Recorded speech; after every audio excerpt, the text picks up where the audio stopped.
ਅਗਲੀ ਖਬਰ ਵੱਲ ਚੱਲੀਏ। ਜਿਹੜੇ ਯੂਐਸ ਦੇ ਲਾ ਮੇਕਰਸ ਆ, ਉਹਨਾਂ ਨੇ ਜਿਹੜਾ ਵੈਨਜ਼ੂਏਲਨ ਆਇਲ ਟੈਂਕਰ ਨੂੰ ਇੱਕ ਤਰ੍ਹਾਂ ਦੇ ਨਾਲ ਸੀਜ਼ ਕੀਤਾ ਗਿਆ ਟਰੰਪ ਐਡਮਿਨਿਸਟ੍ਰੇਸ਼ਨ ਵੱਲੋਂ। ਤੇ ਉਹ ਇਹ ਕਹਿ ਰਹੇ ਆ ਵੀ ਟਰੰਪ ਹੁਣੀ ਇੱਕ ਤਰ੍ਹਾਂ ਨਾਲ ਜੰਗ ਨੂੰ ਜਿਹੜੀ ਸ਼ੁਰੂਆਤ ਕਰਨ ਦੀ ਕੋਸ਼ਿਸ਼ ਕਰ ਰਹੇ ਹੈਗੇ ਆ। ਬਹੁਤ ਸਾਰੇ ਸੀਨੀਅਰ ਡੈਮੋਕ੍ਰੈਟਿਕ ਲਾ ਮੇਕਰਸ ਤੇ ਘੱਟੋ ਘੱਟ ਇੱਕ ਰਿਪਬਲਿਕਨ, ਉਹਨਾਂ ਨੇ ਇਸ ਚੀਜ਼ ਨੂੰ ਕੰਡੈਮ ਕੀਤਾ ਹੈਗਾ ਆ, ਜੋ ਵੈਨਜ਼ੂਏਲਾ ਦਾ ਆਇਲ ਟੈਂਕਰ ਕੋਸਟ ਦੇ ਉੱਤੇ ਜਿਸ ਨੂੰ ਆਪਣੇ ਕਬਜ਼ੇ ਦੇ ਵਿੱਚ ਲਿਆ ਗਿਆ ਹੈਗਾ।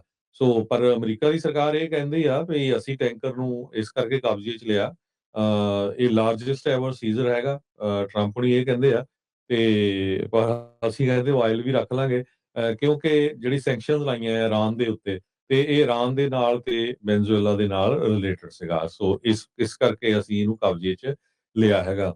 ਦੂਜੇ ਪਾਸੇ ਜਿਹੜੀ ਨੋਬਲ ਪੀਸ ਪ੍ਰਾਈਜ਼ ਵਿਨਰ ਹੈਗੀ ਆ, ਉਹਨੇ ਵੀ ਇਹਦਾ ਜਿਹੜਾ ਆ ਇੱਕ ਤਰ੍ਹਾਂ ਨਾਲ ਧੰਨਵਾਦ ਕੀਤਾ ਟਰੰਪ ਉਹਨਾਂ ਦਾ ਵੀ ਤੁਸੀਂ ਕੀਤਾ, ਬਹੁਤ ਵਧੀਆ ਕੀਤਾ ਆ। ਪਰ ਇੱਕ ਪਾਸੇ ਜਦੋਂ ਉਹ ਕਹਿੰਦੇ ਭਈ ਵੈਨਜ਼ੂਏਲਾ ਨੂੰ ਛੱਡ ਕੇ ਓਸਲੋ ਦੇ ਵਿੱਚ ਆਪਣਾ ਅਵਾਰਡ ਪ੍ਰਾਪਤ ਕਰਨ ਗਈ ਤੇ ਬੜੇ ਹੀ ਸੀਕ੍ਰੇਟ ਮਿਸ਼ਨ ਦੇ ਥਰੂ ਗਈ।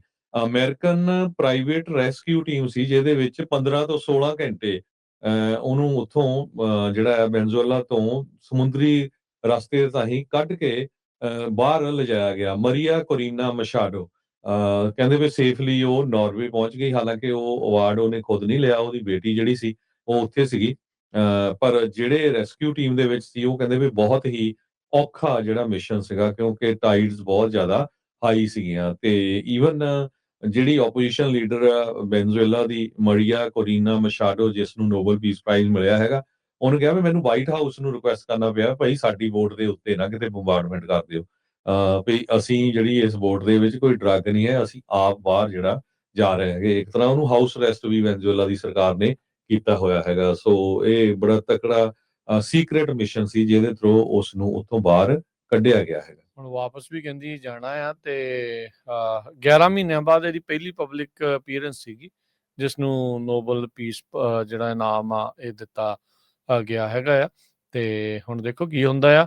ਤੇ ਉਹਨੇ ਕਿਹਾ ਵੀ ਅਸੀਂ ਉੱਥੇ ਜਾ ਕੇ, ਉਹਨੇ ਇਹ ਬਿਆਨ ਦਿੱਤਾ ਵੀ ਤਖਤਾ ਜਿਹੜਾ ਅਸੀਂ ਉੱਥੇ ਪਲਟਾਂਗੇ, ਮਡੂਰੋ ਨੂੰ ਮੁਲਕ ਤੋਂ ਬਾਹਰ ਜਿਹੜਾ ਆ ਉਹ ਅਸੀਂ ਕੱਢਾਂਗੇ। ਕਹਿੰਦੇ ਵੀ ਮਡੂਰੋ ਦਾ ਜਿਹੜਾ ਰਾਜ ਆ ਵੈਨੇਜ਼ੁਏਲਾ ਦੇ ਉੱਤੇ, ਉਸ ਨੂੰ ਅਸੀਂ ਖਤਮ ਜ਼ਰੂਰ ਕਰਾਂਗੇ।